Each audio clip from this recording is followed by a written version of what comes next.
Issues at Hand, WBS TV. Your host, Peter Chiwazo, with Andrew Karamaji, an activist. And I'm trying to probe and get to the grit of this. Andrew, are you, as activists, going to carry this document like the Katikiro of Buganda, then Joseph Ssemwogerere, carried with a convoy through Kampala and said these are the thoughts of Buganda into the constitutional making process, and took them to Professor Sempebwa? That convoy practically did one thing. It validated the Sempebwa Constitutional Review Commission. What they took in the briefcase, they have been negotiating to have in the Constitution since then. And it hasn't quite come through. But the process was validated. So, one, if you carry the document to General Tafire as Minister of Constitutional Affairs, and he includes some, doesn't include some, wouldn't you have validated the process? He would say, yes, I received so many, we received and took as many as we would do. Or if you gave it to members of Parliament, what guarantee would you have that the document you give them will be reflected in legislation and in constitutional amendments? Let me send out, with all due deference, a clarion call, but also sort of a warning. Any person to whom we take, any institution to whom we lodge the recommendations made by Ugandans after this very elaborate and long process should know that these are views that have come from, I know this is a cliche, but let me use it anyway, from the grassroots that make up the constituencies from which they get their votes and from which they come. These are, and some of them have been delegated to come to Kampala. You're either intimidating or blackmailing them. No, I put it very clearly. I said this is a clarion call for them to know that these recommendations have not been dreamt up or thought up by a professor somewhere, and then who in his or her ideas wants this to, is writing a textbook or anything. These are actual views that have come out of a very elaborate process, and so they should be treated with the urgency and importance that they deserve. How do we guarantee this? As I'll keep going back to this because you've asked that question already. Citizens must resort to creative means of having the leadership of this country listen to them at every level, the courts, the parliament, and the executive. Unless we apply ourselves to this situation, no one is going to listen to us. The other thing that gives me hope about this process being successful and bearing fruit is that these ideas have come out of these regional consultations. Have not just been you just go to, say, Soroti and call on anyone who happens to be passing by. It's been a very elaborate selection process of leaders. Just one moment. Viewers, you are able to join into the show. Our numbers are going to be displayed on the set very shortly. You can put in a question or comment. Make it as brief as possible. Turn down the volume on your set as you call into the show so that we can listen to each other. Yes. Yes. This process has been a result of various, of a long process, but also leaders of religious institutions who have given these recommendations their sanction, party leaders at the lowest level, local councils at various levels and various places in the country. So this in fact represents the true, it's an authentic representation of what it is that Ugandans want. I have a Tumusiime Emmanuel here. Definitely not the governor. Not the governor. Yes. You assume that our governor isn't on Facebook. No, I know it wouldn't be him. But Tumusiime Emmanuel says, Kiwazu, let Andrew just deal with one thing straight. Can he tell us 5 or 6 things that they think are the reason that the opposition loses elections in this country, that can be addressed. Number two, if those things actually benefit the regime, why does he delude himself that they are going to change? You see, Mr. Emmanuel Tumusime, I am not deluding myself. With all due respect, if I am deluding myself, this is not, I'm not here to advertise a product or market some application that we've come up with. This is something that is in the public interest. It will help this country progress and move forward.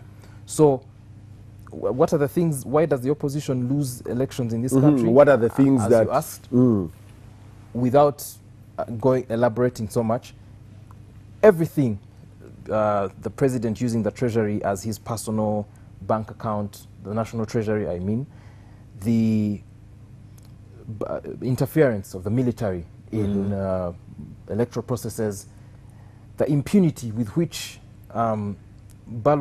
electoral materials are handled and mishandled by those authorities that are concerned, all these things, it boils down to one issue, and this one issue is impunity.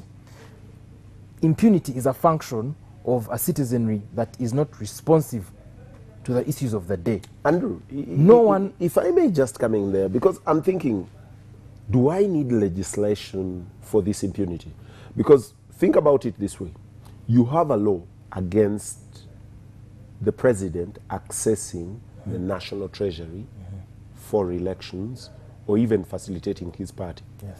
I saw the governor of Bank of Uganda a week or so ago say something close to the Bank of Uganda actually funded, not the NRM, funded elections. He says really unaware. He came back to try and correct that, and I don't know whether he did a good job of that, but he tried to come back and correct that. So that is abused against the law. The impunity of the army. We have had even a commission of parliament investigate this. After the 2001 elections, there was a parliamentary committee that went down to investigate the torture, abuse of the processes. The report came to the floor of parliament, was supposed to be discussed, and somewhere in the corridors of parliament didn't find the right time to be tabled. So you have impunity. It is not legislated for. You do not have a law for. You have against that. What was the other one? Ballot stuffing. When it is at parliamentary level, parliamentarians lose elections. When it is at presidential level, what happens? So all these are actually already legislated against. So how much more legislation can you get against these to achieve the purpose desired? It's precisely the point I'm making. When Professor Mutebile, Governor, Bank of Uganda, made that admission, the country carried on as normal. Yes. There was no sense of offense. There was no... this morning, a grand jury in Ferguson, Missouri, yes, held that the police officer who shot and killed and led to the death of a teenager in the US will not face trial. There was a response. It was violent. It's been unlawful. There's carnage. Things have been destroyed. Physical infrastructure has been vandalized. But there's been a citizen's response to an action by the leadership of, by the judicial authorities of Ferguson, Missouri.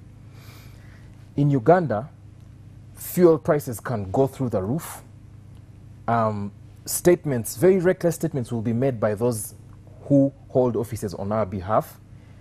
Money, public funds will be used to fund, as we already see now, the very scandalous and criminal sole candidature campaign that's going on.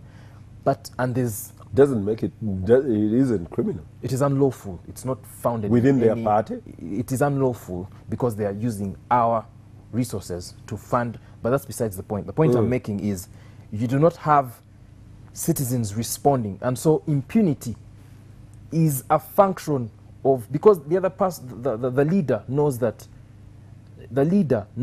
I can get away with anything. There's not the threshold of the citizens for nonsense is so low, that is so high rather, is so high that we can get away with nearly anything. And so no matter what the law says, even if we offend it, there won't be repercussions for offending that law. Hence the call that even as we table these documents before Parliament for ratification into law, into the relevant legislations, there must be a proportionate response by the citizens to ensure that these are actually followed by those who...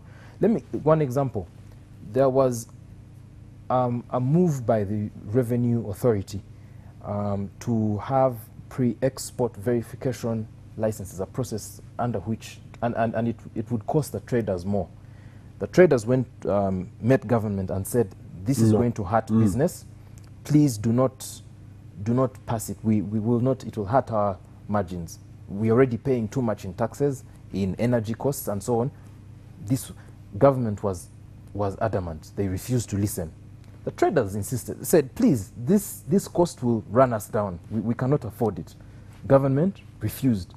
What the traders did, they closed shop and stayed away for close to, it was nearly coming to a week. The commercial banks were screaming and kicking. Government was not collecting revenue.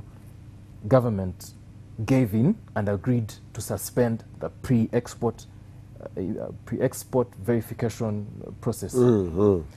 That shows you what can happen when citizens apply themselves to a situation. Otherwise, a constitution or any other law is supposed to be a living document.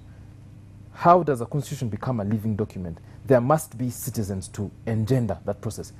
Our African brothers and sisters in Burkina Faso have shown us a most recent example in which Mr. Blaise Compaoré, president as he then was, wanted to amend the constitution and give himself a third term.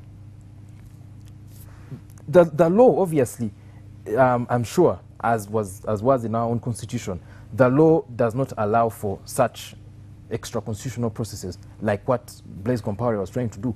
Citizens got up, went to the capital, Ouagadougou, and other capitals around Burkina Faso, and did what had to be done to safeguard the constitution. You're not advocating for that as the way out here? If all that has to be done fails, I have no, without any qualms, calling upon the citizens of this country to find creative means, including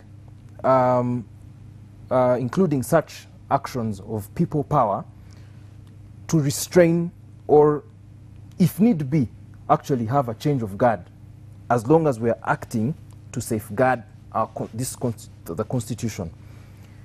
All power belongs to the people. That is Article 1 of our Constitution.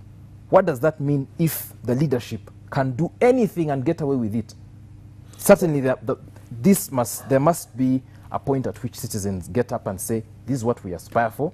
We've taken 2 years in this is what we want, and we must achieve it. Andrew, I'm taking a break, but I'm thinking here, why aren't the citizens, either willingly or otherwise, why don't these citizens rise up? What is it that will get the traders to rise up when it is about trade, when it is about VAT, when it's about the teacher's salary, when it's about the doctor's pay, that those particular components will rise up? Yet, when it is matters of governance, they never rise. Is it that they are not bothered? Is it that they are satisfied with the quality of governance as at the time? Or are you actually speaking at a completely different wavelength from the citizenry, and it is you that should reflect on what you desire for the country? Don't go away.